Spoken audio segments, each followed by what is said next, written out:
সোমবারে দিয়ে দিলাম সরিষার তেল, তারপরে দিয়ে দিলাম পেঁয়াজ লাল লাল করে ভাজা করব।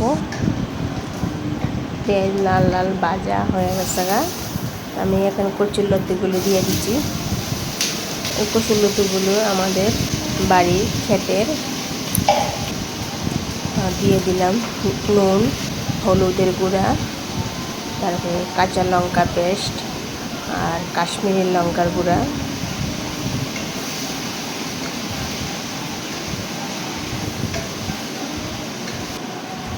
তারপরে আবার ঢাকা দিয়ে দিলাম।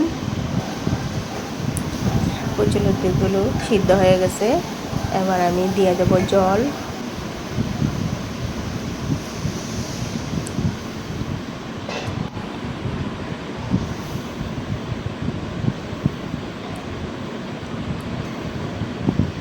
এবার কচুরলতির তরকারিটা ঝোল ফুটে ওঠার পর আমি দিয়ে দিলাম জিরের গুঁড়া, তারপরে দিয়ে দিলাম কাতলা মাছ।